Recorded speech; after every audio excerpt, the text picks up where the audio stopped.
Okay, so why don't we go ahead and start as people are continuing to trickle in.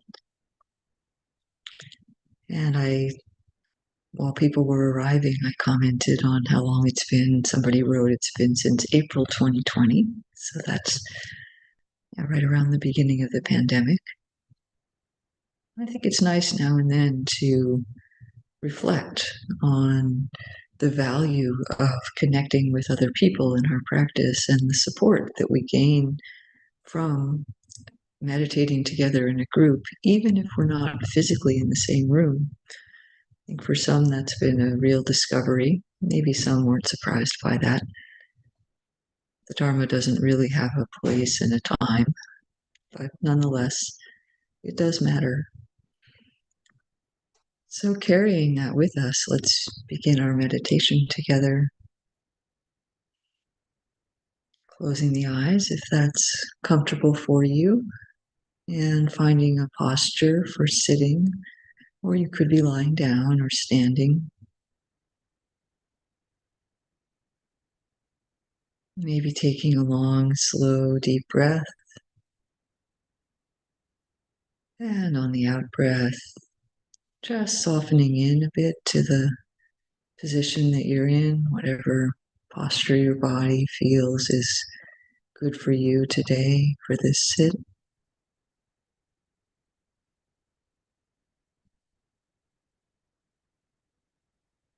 And inviting some ease in the body, which is always possible, even if there's pain or illness.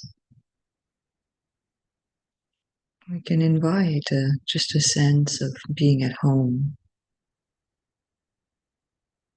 So perhaps bringing attention into the face and just softening the expression on the face, softening the eyes and the eye sockets,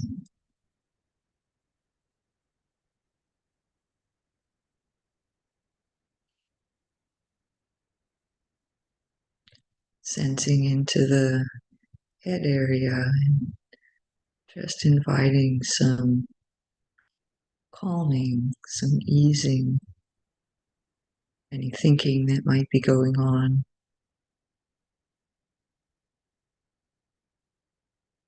Not that there's anything wrong with thinking, but just making it softer.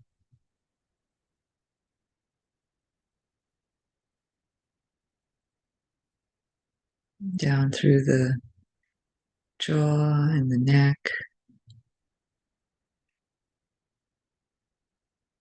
bringing some attention to the shoulder area, maybe letting the shoulder blades slide down the back.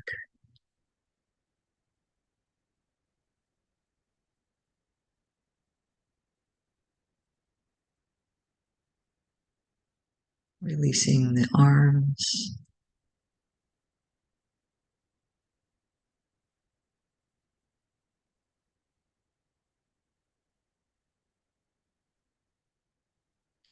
Letting the chest area and all the way down into the belly. Just letting that be itself, how it is right now.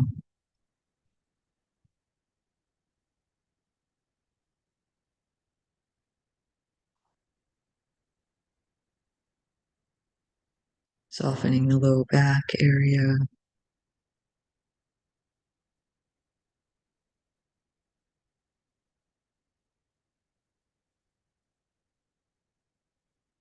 Sensing where the hips and seat are resting.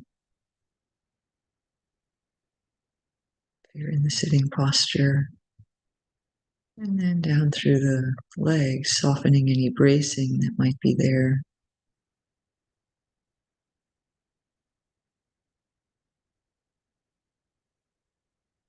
In a way, we're just trusting the body to be as it is.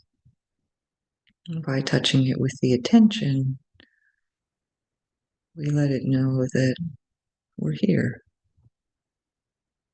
We see it.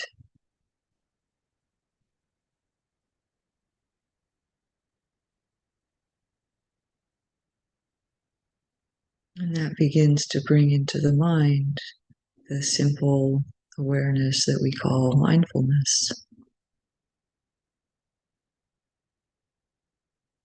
Knowing things clearly without demanding that they be a certain way.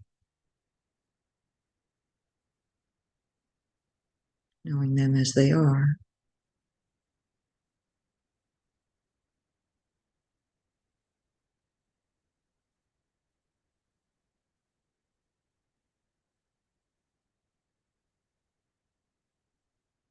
And then for the process of meditation, it is helpful to intentionally choose something to orient around. Often people use the breath, but if that isn't so right for you, you can use body sensations or sounds.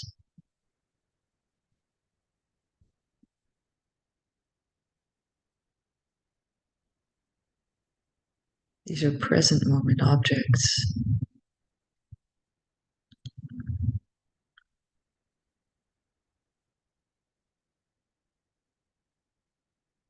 And I find that when I use the breath, for example,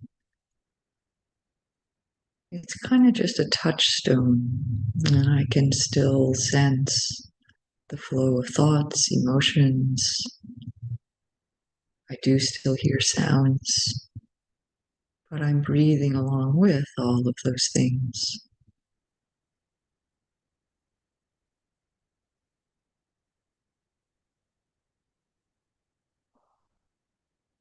Mindfulness isn't really exclusive, but it is a way of orienting. So we're not just following anything that happens.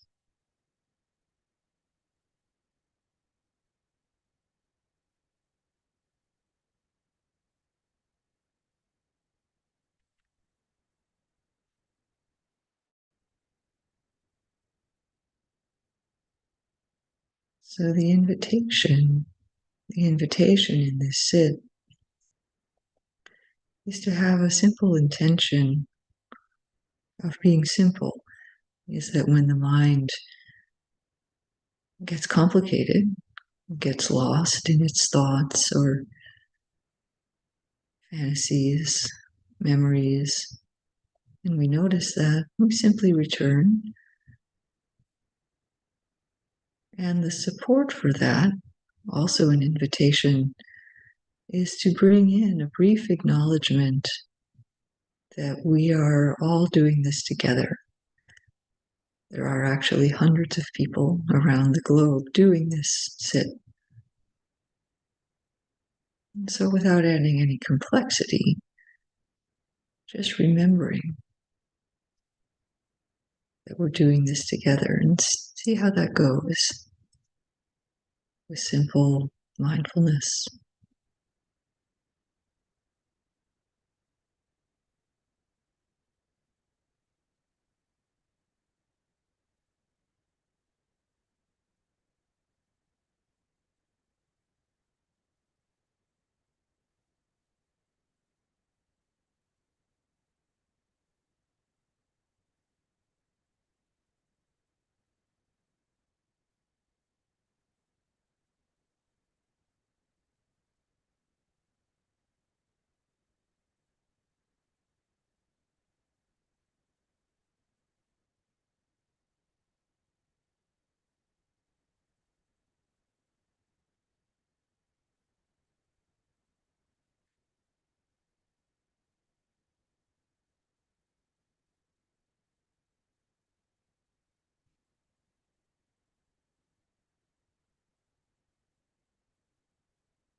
Gently present with our own experience,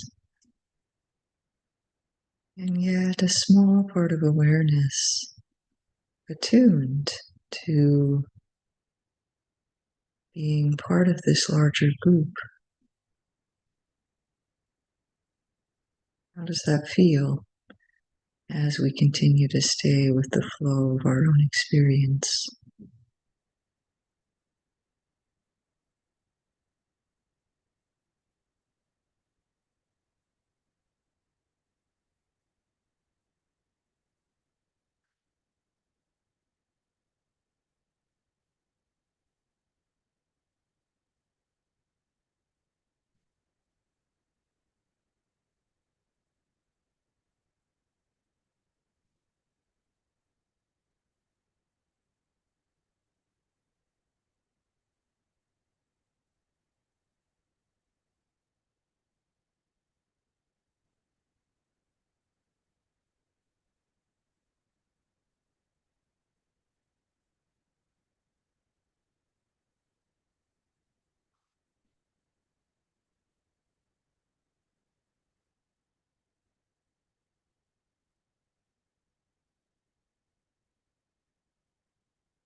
The instructions for mindfulness meditation are actually quite simple,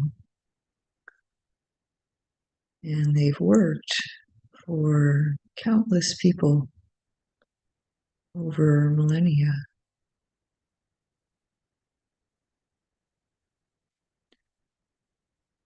We are not an exception to this rule. These lines are from the Dhammapada. Think not lightly of good, saying it will not come to me. Drop by drop is the water pot filled.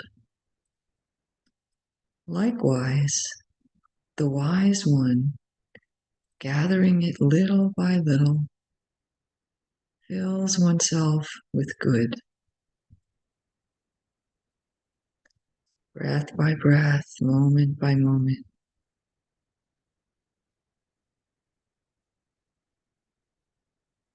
The mind gathers goodness, clarity,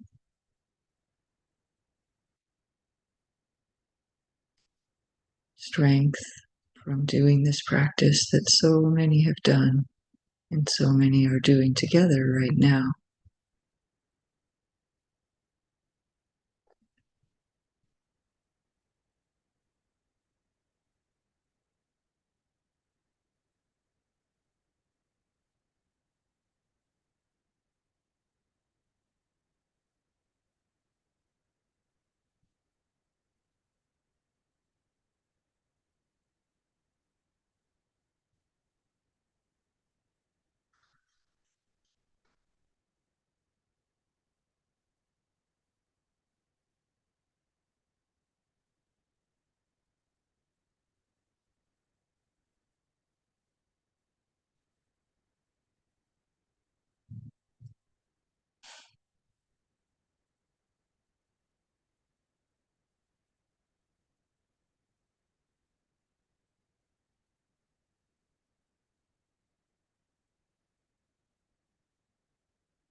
And moving toward the end of our sit together,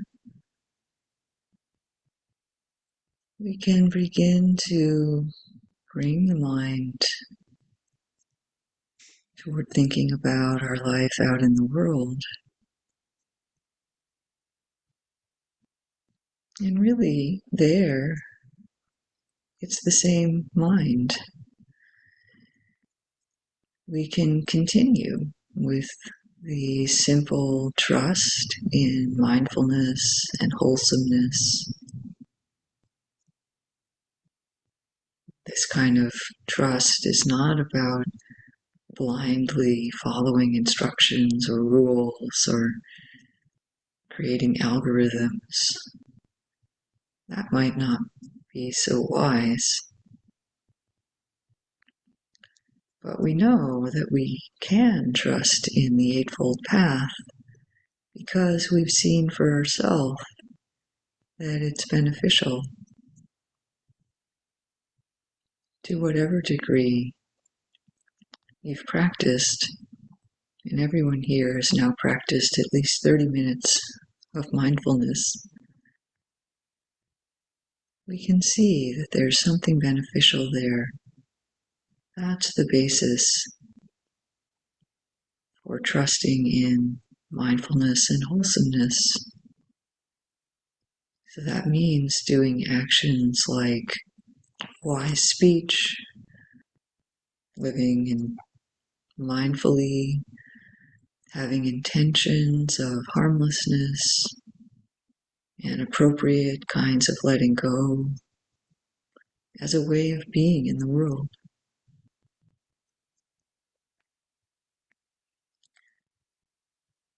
We may find then that by knowing, just internally knowing that we have a path, we can relax a bit as we go through our life in the world. We don't always know what to do or how to deal with certain things, but we have a path. It'll be good to approach with mindfulness and wholesomeness, and that's enough. And even that small amount of ease that we have from knowing internally that we have a path can support others.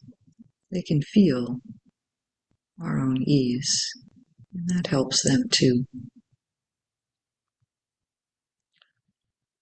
So may it be that we walk through the world clearly knowing that mindfulness and wholesomeness are beneficial for all.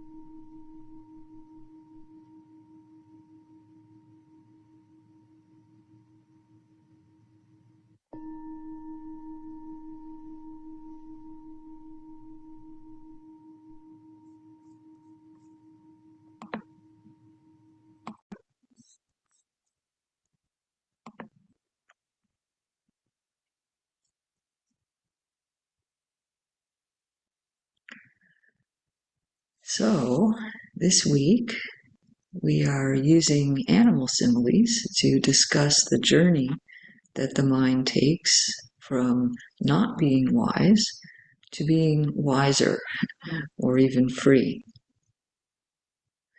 And there's a Dharma instruction in each of these cases that comes forth as we use each of these animals.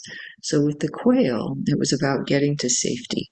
If you stray into mindlessness, come back to the body or the feeling tone or the mood of the mind or some aspect of the Dharma, just coming back to the present. And then with the monkey, yesterday, there was a little bit more. So monkeys also stray out of mindfulness, But then we were also asked to notice the various patterns that are taking the mind into distraction.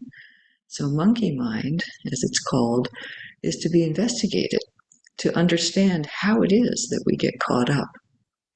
So that's the beginning of insight practice.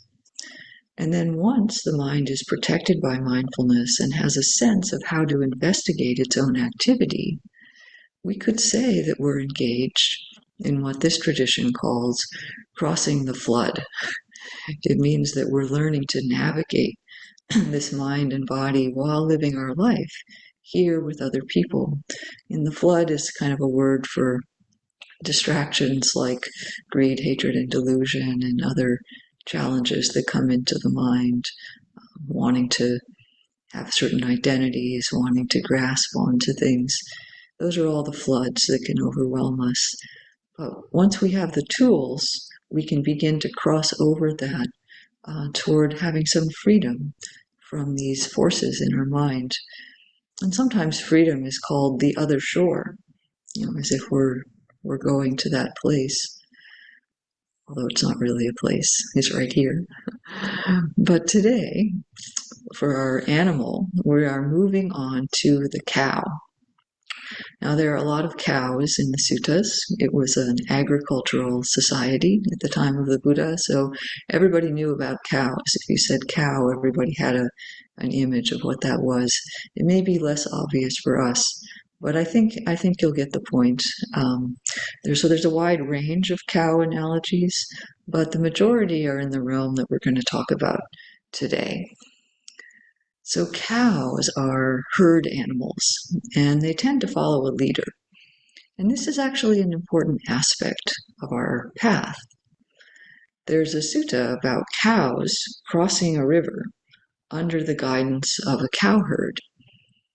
And in the sutta, the Buddha first talks about the cowherd.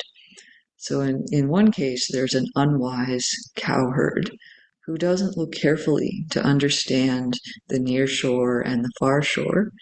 And then she drives her cows across the Ganges River where there isn't a ford. So there's kind of no understanding of what's going on. And this doesn't turn out very well for the cows. But then there's a wise cowherd who understands both the near shore and the far shore and drives her cows across the river at a place that has a ford. And so she's also further wise about which cows can swim better than others, and she chooses to send them across in a wise order. So first the cowherd drives across the bulls, the kind of strong leaders of the herd. And it says in the sutta, they breasted the stream of the Ganges and safely reached the far shore. So you imagine these bulls having no trouble crossing a river. And then after that, she drives across what are called the strong and tractable cows. And they too breast the stream of the Ganges and safely reach the far shore. And then she drives across the bullocks and the heifers, the younger cows, and they all breast the stream and reach the far shore. And then finally the calves and the weak cattle, the ones maybe who are sick or otherwise weakened, and they too can get across and get safely to the far shore. And then it adds this little line that said, once it happened that a baby calf had just been born. Urged on by its mother's lowing, even it managed to breast the stream of the Ganges and safely reach the far shore. So it's a nice image of these cows. And then there's an analogy created. So the bulls are likened to arahants, to people who are fully awakened. And then the other groups of cows are likened to people who are not fully awakened, but do have various degrees of wisdom. So this is a smart way to do it, right? So that when the smaller or the weaker or younger cows see the other ones before them getting across the river and reaching the far shore safely, they feel confident in entering the river also. So some cows are not very strong swimmers, but even they can get across. Even the tiny calf is inspired when cheered on by the lowing of its mother. So I like to say that what we see here is the value of having a teacher on our path and having real guidance, having good meditation instructions, and also having some kind of a group that we're working with, like a Sangha. We do need this in some way along our path. That might be being with a literal in-person group, but not everybody has that. It can also be an online group, like this one, for example, or it could be taking guidance from a teacher in some other way, but somehow getting clear instructions and a sense that we're doing this in line with the tradition and in line with other people. It helps a lot. And then the Buddha is likened to the cowherd. So he claims to fully understand the human condition, that's the near shore and the far shore, and also to know that there is a ford. So he knows that the teachings he's offering really will work, and that we can get across the river of difficulties in our life and in our mind if we do mindfulness practice and follow the various kinds of instructions that are found in the Buddhist teachings. There are also lots of suttas that use this image of crossing the flood to talk about the journey to freedom. So it isn't just this one with the cows. And we can even do all of this now in this modern world where we don't have a living Buddha. Notice that the cows were following the stronger cows. It's good enough to watch older Dharma students and to listen to a modern day Dharma teacher by whom you feel inspired, like the calf listening to its mother, for example. I remember when I went on my first residential retreat. It was a 9-night retreat, and I had only done a day long before that. That was the longest I had ever meditated, and I was going on this 9-night retreat. And it was very helpful for me when I was there to see the more experienced practitioners. What were they doing? Sitting, walking, following the schedule, sitting still in the hall. And so I just did that too. I figured that was what you did on retreat, and it worked great. And I fell in love with retreats right away. So yeah, I was listening to the Dharma talks and instructions also, of course, but the teachers aren't in the hall all the time. So it was really important that I could watch people who had been on more retreats than me. So maybe it's worth some time of reflection. What is your inspiration? What keeps you going? Are there ways in which you have observed others and gained confidence on the path in some way? And it's also worth pointing out that this is not a static process, if that makes sense. If we want to get all the way across the river and not, say, stop in the middle, we're going to need to move forward in some appropriate way. So, for example, if you started meditation by listening to guided meditations, that is great. Then it's great for a while. It may keep you on the cushion. It keeps your mind coming back to have prompts coming through your ears.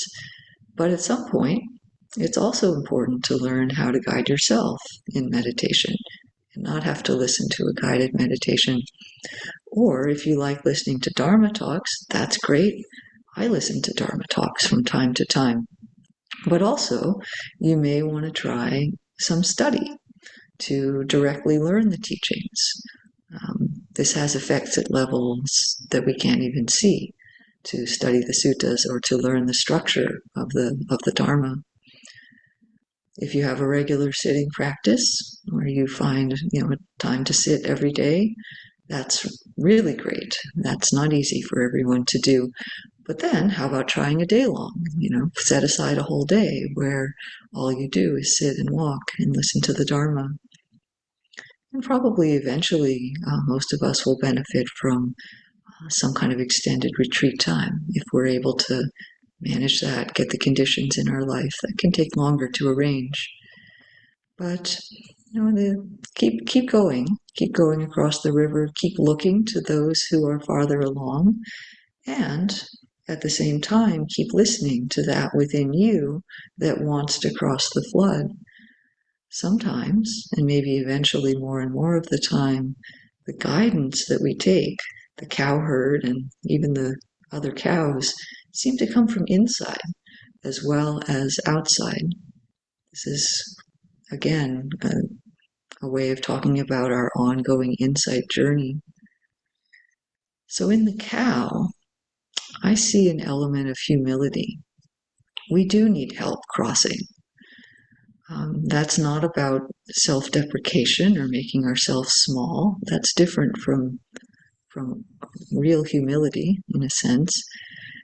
It's just the reality that we won't go as far on our path if we try to walk completely alone. So I have a certain fondness for the humble cow. And maybe we could say that the cow is about Sangha and trust, in just continuing the work of going step by step across the river. And we can do it. We can cross this flood. So continuing on, we'll have another animal tomorrow. And thank you very much. Be well.